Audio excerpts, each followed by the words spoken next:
Ketegangan antara Amerika Serikat dan Iran kembali melonjak, dan pemicu kali ini bukan serangan rudal maupun operasi drone. Yang membuat situasi memanas adalah penyergapan terhadap sebuah kapal tanker yang diarahkan keluar jalur sebelum akhirnya dikuasai di pusat lalu lintas energi dunia. Maka muncul pertanyaan besar, sampai di mana eskalasi ini akan bergerak, dan apakah ini merupakan tanda-tanda awal menuju konflik yang lebih besar?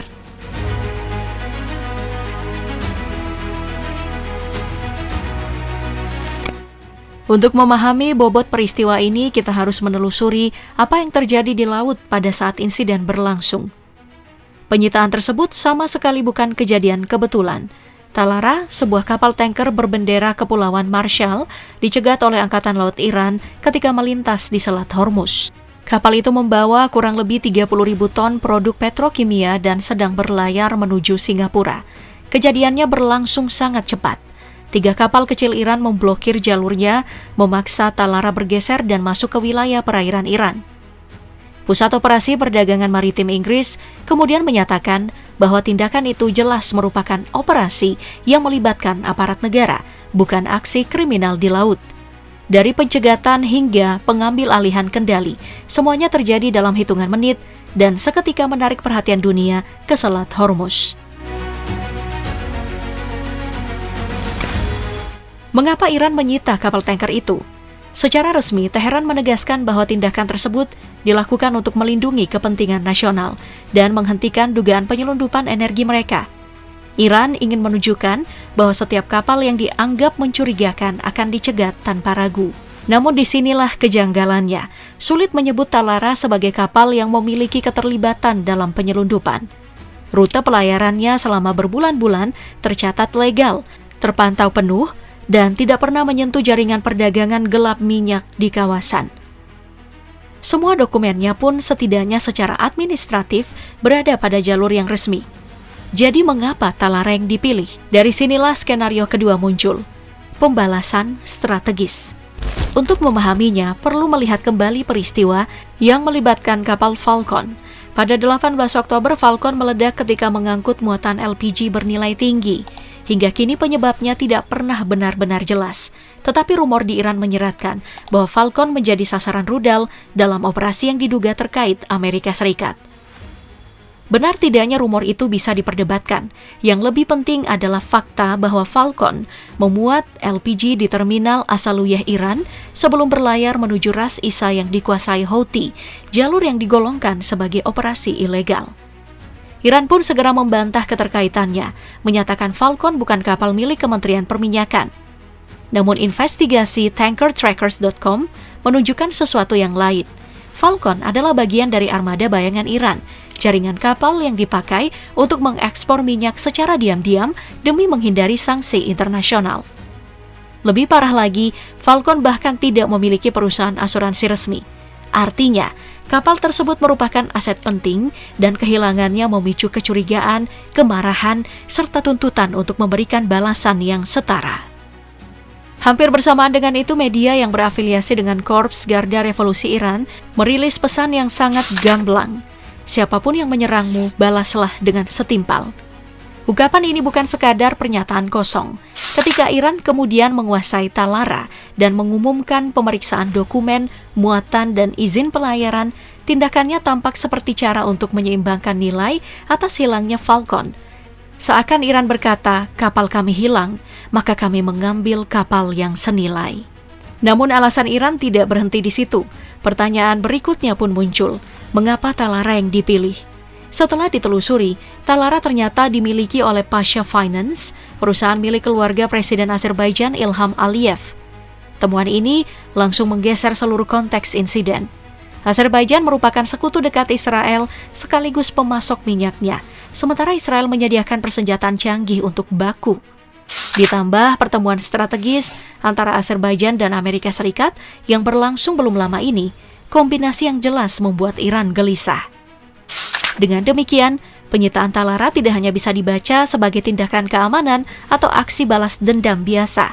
Langkah ini membawa pesan geopolitik yang jauh lebih tajam. Sebuah pukulan langsung ke kepentingan Azerbaijan dan secara tidak langsung ke Israel. Bahkan tindakan ini terlihat seperti pemanasan menuju opsi ekstrim, menutup Selat Hormuz. Jika skenario itu terjadi, harga minyak dunia berpotensi melonjak hingga $200, memberikan tekanan ekonomi besar bagi para musuh Iran tanpa perlu melepaskan satu tembakan pun.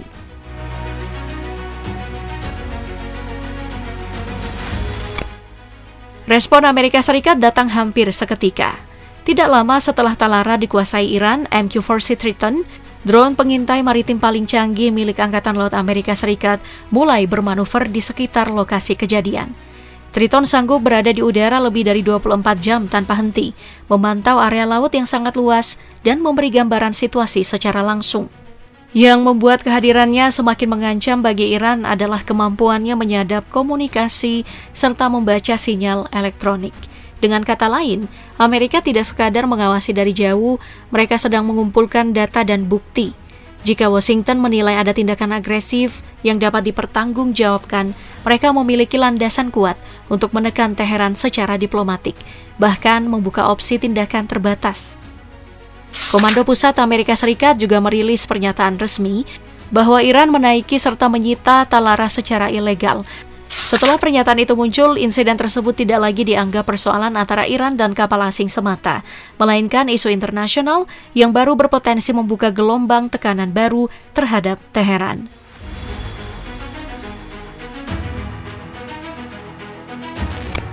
Masalahnya, penyitaan Talara bukan sebuah kasus tunggal.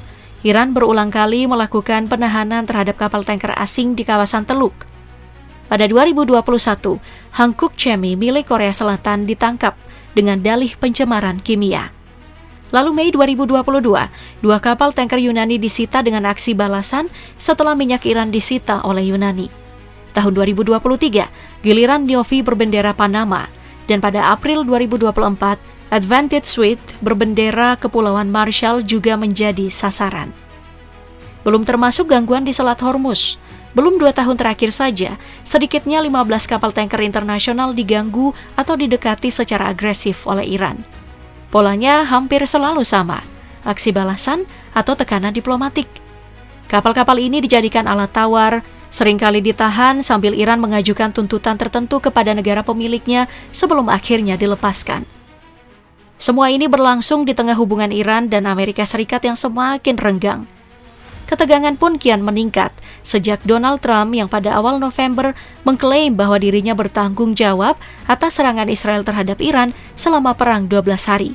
Pernyataan yang bertolak belakang dari klaim sebelumnya bahwa Israel bertindak sendirian. Dengan latar itu, penyitaan Talara menjadi bagian dari pola yang jauh lebih besar. Iran kini tampak makin percaya diri menggunakan Selat Hormuz sebagai alat tekanan geopolitik. Dan setiap insiden baru hanya memperkuat kekhawatiran bahwa jalur minyak paling kritis di dunia ini bisa sewaktu-waktu berubah menjadi titik pemicu krisis global berikutnya.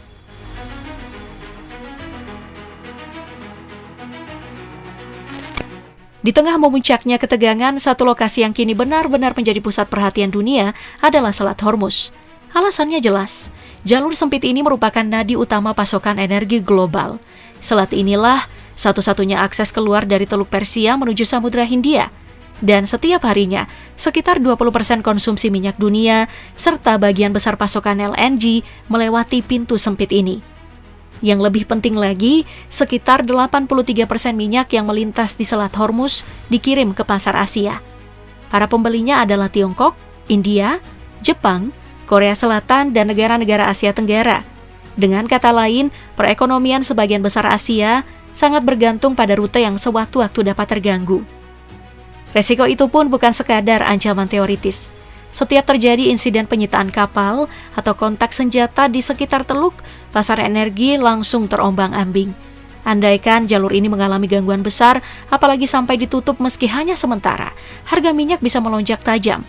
Banyak analis bahkan memperkirakan kenaikannya dapat menyentuh angka 100 hingga $120 per barelnya. Lonjakan sebesar itu akan memicu efek berantai. Biaya logistik meningkat, proses produksi tersendat, suplai energi menipis, dan negara-negara pengimpor energi akan menghadapi tekanan ekonomi.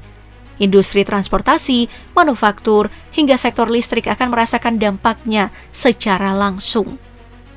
Karena itulah Selat Hormuz kerap disebut sebagai titik kritis geopolitik paling sensitif di dunia. Di kawasan ini, berbagai kepentingan bertemu, energi, keamanan, serta kekuatan militer berbagai negara. Setiap gejolak di sekitar selat ini selalu membawa konsekuensi global. Pada akhirnya, satu pertanyaan besar masih membayangi, apakah krisis kapal tanker ini akan menjadi pemicu pecahnya konflik besar berikutnya di Timur Tengah? Iran menganggap tindakannya sah. Amerika memandangnya sebagai agresi. Negara-negara pengimpor energi pun bersiap-siap, karena satu insiden saja bisa mengguncang pasar global. Dan semua kembali tertuju pada Selat Hormuz, titik yang menjadi penentu apakah ketegangan ini mereda atau justru naik ke tingkat yang lebih tinggi. Kini seluruh dunia menunggu bagaimana Iran dan Amerika menghitung langkah berikutnya. Satu keputusan yang keliru bisa mengubah situasi ini menjadi babak baru dalam konfrontasi besar yang selama ini ditakutkan.